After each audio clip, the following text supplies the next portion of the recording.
Muchísimas gracias a todos los participantes y a mis compañeros de mesa. Un honor estar a la par de tan distinguidos juristas. A mí me tocó el honor de representar a la Comisión de Derechos Humanos del Colegio de Abogados para discutir sobre la opinión consultiva OC 2417, dándole esa perspectiva o esa visión de derechos humanos, que como sabemos, el derechos humanos tienen esa particularidad en el derecho internacional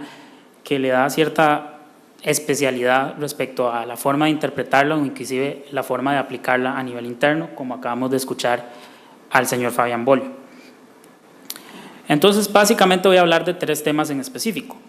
Cómo la Corte Interamericana de Derechos Humanos llegó a definir el tema de la opinión consultiva, entendiendo que la Convención Americana no establece de manera específica términos como la familia, términos como la protección de la orientación sexual o otras terminologías específicas que se ven en la opinión consultiva. ¿Qué derechos generó la Corte Interamericana con este pronunciamiento de la opinión consultiva? Y finalmente, un tema que tocaré muy brevemente, ya que don Fabián ya lo discutió, que es el tema de la implementación y la cuestión de soberanía, que creo que es un tema muy importante de dilucidar porque acabamos de pasar una campaña electoral donde esto fue un tema trascendental. Entonces, iniciamos con la primera pregunta: ¿cómo llegamos acá? ¿Cómo la Corte Interamericana logró interpretar la Convención de tal manera que logró determinar el acceso al matrimonio igualitario para parejas del mismo sexo y la protección de la identidad de género como una categoría protegida en la Convención Americana? Entonces, iniciamos de una vez con la conclusión. Las convenciones de derechos humanos se han considerado instrumentos vivos. Esto significa que estos instrumentos no se quedan petrificados en el tiempo respecto a su implementación o a su interpretación. Y aquí básicamente empezamos a hablar de la norma esencial que se tiene que utilizar para la interpretación de tratados, como es la Convención de Viena sobre el derecho de los tratados. Esta convención entró ligeramente después de la Convención Americana de Derechos Humanos, suscrita debidamente por Costa Rica. La conferencia y la convención que se generó de esta conferencia codificó todas las reglas que se habían aplicado desde 1949 en adelante, inclusive anterior a eso, todas las reglas atinentes a la interpretación de los tratados internacionales. Específicamente en los artículos 31, 32 y 33 hace referencia a las reglas de interpretación en materia de tratados internacionales. Entonces, en esta convención se queda claro y deja en evidencia que no se tiene que tomar únicamente el término o la redacción literal o de origen de las normas internacionales, sino que se tienen que tomar otros parámetros. Por ejemplo, directamente hace referencia a que se tienen que aplicar con base en la buena fe, con base en el contexto en que se firmó la convención, el objeto y propósito que esta convención intenta proteger y finalmente la costumbre internacional y todas las demás reglas relevantes del derecho internacional. Muchos autores a nivel internacional han determinado de que en materia de derechos humanos los instrumentos de derechos humanos no tienen que ser interpretados de manera restrictiva y no tienen que ser interpretados de manera a la interpretación original que dio a la luz estos documentos. Por ejemplo, los autores Fitzmaurice, Elias y Mercorius, que emitieron un libro en el 30 aniversario de la Convención de Viena sobre el derecho de los tratados, determina en el caso particular de la Convención Europea de Derechos Humanos que ni siquiera la Convención de Viena sobre el derecho de los tratados debe ser interpretada como lo desearon sus redactores iniciales. Inclusive estas reglas tan amplias del derecho internacional tienen una aplicación especial cuando hablamos de tratados de derechos humanos. Entonces, básicamente, nosotros hemos indicado que los tratados de derechos humanos tienen una especialidad y eso es básicamente porque los tratados de derechos humanos, su objetivo y su fin es la protección de las personas y de su calidad humana. Entonces, todas las interpretaciones que provengan de tratados internacionales de derechos humanos tienen que seguir esta línea de protección a la persona, el principio pro homine que hemos visto en muchas sentencias de la Corte Interamericana de Derechos Humanos. y que inclusive el sistema africano, europeo y nuestro sistema interamericano han resaltado que la interpretación de las normas regionales de derechos humanos en sus respectivos sistemas tienen que interpretarse en favor de la persona y tomando en cuenta el contexto actual de las sociedades que están bajo su jurisdicción. Entonces acá les pongo un ejemplo de una jurisprudencia de la Corte Interamericana del caso de la masacre de Mapiripán contra Colombia, en donde dice que los tratados de derechos humanos se inspiran en valores comunes superiores, centrados en la protección del ser humano. Entonces, no sería jurisprudencialmente aceptable interpretar una norma de derecho internacional de derechos humanos de una manera tan restrictiva que inclusive afecte la protección de las personas. Ese es otro caso, en el caso Blake contra Guatemala de la Corte, que el tribunal consideró que la interpretación de la convención tiene que darse, no se puede dar con exclusión de otros derechos y garantías inherentes al ser humano. Entonces aquí nuevamente se reitera que las convenciones interamericanas y las convenciones de derechos humanos en general tienen que interpretarse de una manera amplia, de una manera que mejor protejan a las personas y sus derechos fundamentales y la forma en que puedan disfrutarlos. Entonces nuevamente volvemos al punto inicial, que la Corte interpretó la Convención Americana con base en las reglas de la Convención de Viena sobre el derecho de los tratados, la interpretó con base al principio pro homine que aplica la propia jurisprudencia de la Corte Interamericana para proteger a las personas sexualmente diversas en los dos puntos específicos que la República de Costa Rica le consultó a la Corte Interamericana.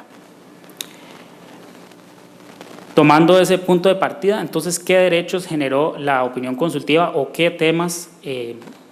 resolvió de las consultas que le hizo la República de Costa Rica específicamente? Uno de los temas, inclusive fue el que más consultas tenía, fue el tema de la identidad de género, aunque no es uno de los temas que más se haya discutido a nivel nacional ni a nivel periodístico. Entonces, acá la Corte Interamericana reiteró que el reconocimiento de la identidad de género es una categoría protegida dentro de la Convención Americana y es considerado un derecho inherente a las personas. Los estados entonces deben reconocer, regular y establecer los procedimientos adecuados para que se dé dicho reconocimiento, y el procedimiento debe ser célere y expedito. Y también la opinión consultiva determina que específicamente se preferiría una sede notarial o administrativa para que se genere este cambio, no solo en el nombre de pila, sino en el género autopercibido de las personas. Entonces, acá vemos que inclusive la Convención Americana establece una preferencia sobre cuál es la forma o el método que debería hacerse este reconocimiento, aunque igual en la revisión que hizo el artículo 54 del Código Civil estableció que no es contrario a la Convención Americana en el tanto se acople a estos lineamientos. Inclusive la opinión consultiva fue bastante específica en el tema del procedimiento para el cambio de nombre, identidad y el género autopercibido en los documentos de identidad, que inclusive estableció cinco parámetros, básicamente enfocado a la adecuación integral de identidad de género autopercibida. Únicamente tiene que basarse en el consentimiento libre e informado del solicitante, sin que se exijan requisitos como certificaciones médicas o psicológicas que lo hagan acreedor de este cambio. El proceso tiene que ser confidencial y que además los cambios, correcciones y adecuaciones en los registros no deben reflejar los cambios, en el sentido de que eventualmente no se va a tener trazabilidad del género anterior y del nombre anterior de esta persona. Indica que debe ser expedito y en la medida de lo posible debe tender a la gratuidad,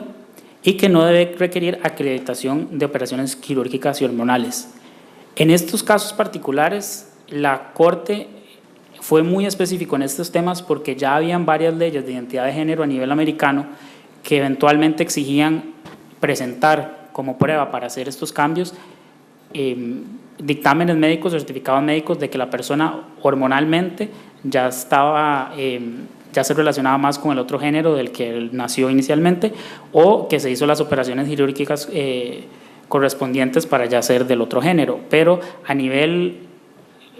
de derechos humanos y a nivel jurisprudencial de la Corte, pues establece que esto no sería compatible con la Convención.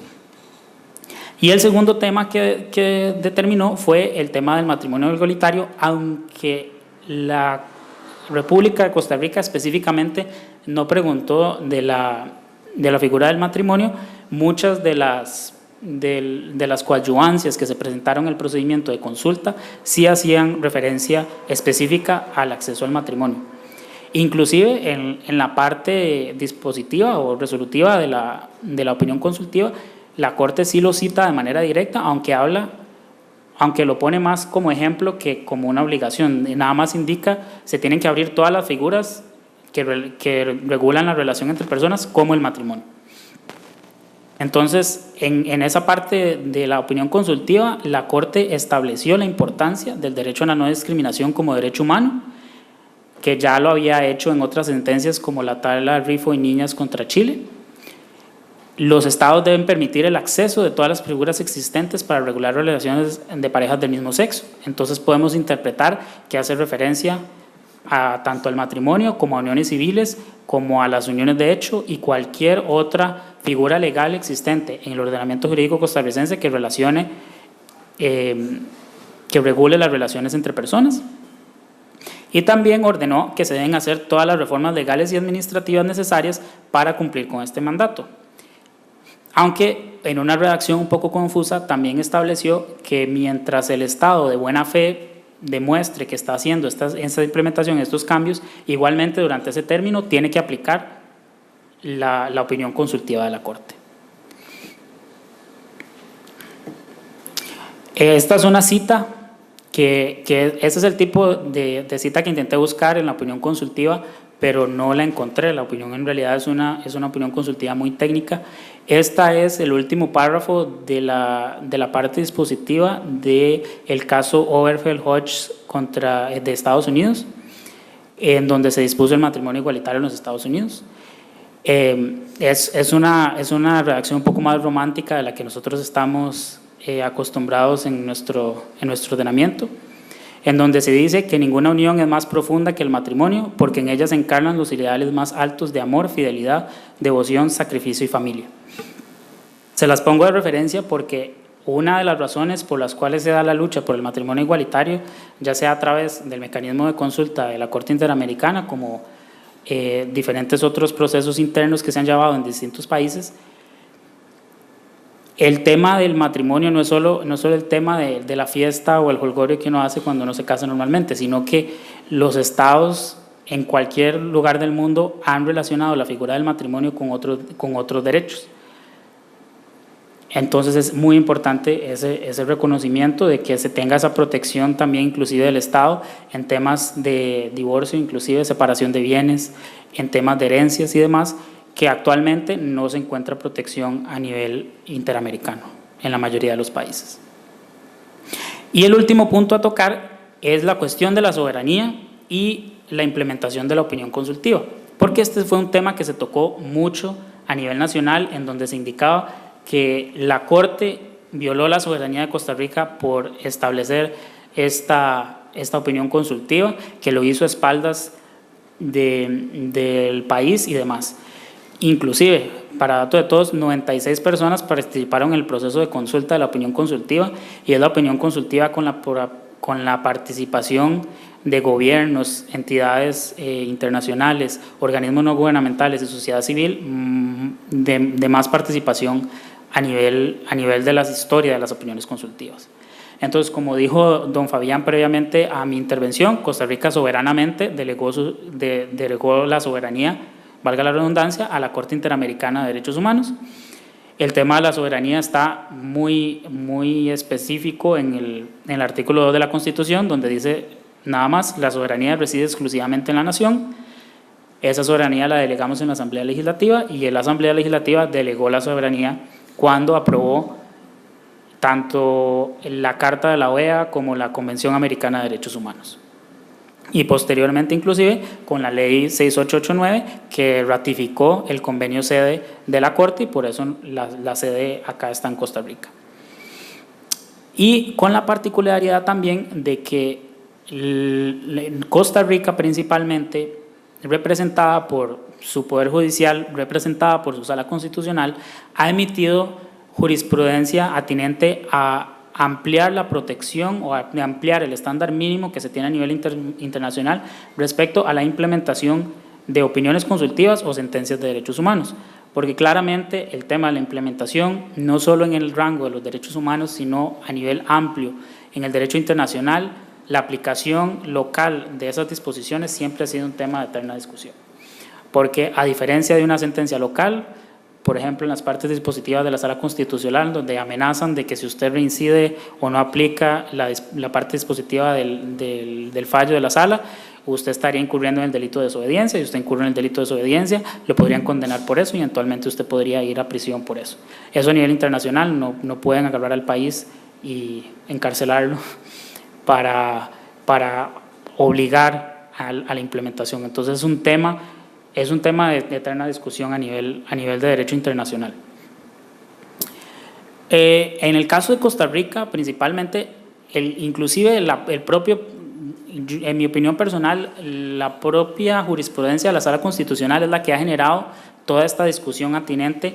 que tocó muy bien don Fabián, de si es aplicable de manera directa o si se requiere un pronunciamiento específico de nuestros tribunales locales, ya sea a través de la Sala Constitucional u otros tribunales, de lo dictado por la Corte Interamericana. Porque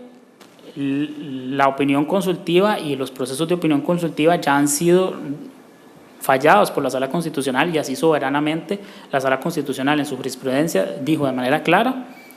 que la opinión consultiva, cuando es decretada o cuando es solicitada por Costa Rica, es vinculante para Costa Rica. Entonces vemos, por ejemplo, sentencias como la 3435 de 1992, la 3805 de 1992 y la 5759 de 1993, que hacen referencia al carácter inclusive supraconstitucional de los tratados de derechos humanos, siempre y cuando otorguen mayores derechos a los conferidos por la Constitución política. Y esos pronunciamientos se dieron inclusive por las reformas constitucionales que dieron la creación a la Sala Constitucional y las reformas al artículo 10 y 45 de la Constitución política. Y también, y muy importante, la sentencia 2313 de 1995, que determinó que las opiniones consultivas, en el caso específico de la colegiatura obligatoria en el Colegio de Periodistas, no estaba acorde con la convención, y 10 años después a esa opinión consultiva la Sala Constitucional decreta la inconstitucionalidad de la colegiatura obligatoria basándose principalmente en el pronunciamiento de la Corte Interamericana. Y esto sin menoscabo a la obligación del Estado, como vimos, de aplicar la Convención Americana de Buena Fe en el contexto y usando las demás costumbres internacionales atinentes a la interpretación de los tratados. Esto es un extracto de la sentencia, la famosa sentencia del tema de la colegiatura obligatoria, en la cual fue eliminada por la Sala Constitucional posteriormente, en donde básicamente indica de que cuando el país es el que consulta las preguntas a la Corte Interamericana de Derechos Humanos, sería absurdo pensar de que después de dada la opinión consultiva, que nada más se archive y no se le dé su debida aplicación. Como dijo de manera muy a rajatablas la Sala Constitucional, dijo que es una tesis que suena un tanto ayuna de consistencia y seriedad. Por lo mismo, porque si usted fue el que hizo la consulta, usted debería aplicar cuando le dicen cómo aplicar la Convención Americana. Entonces, para concluir,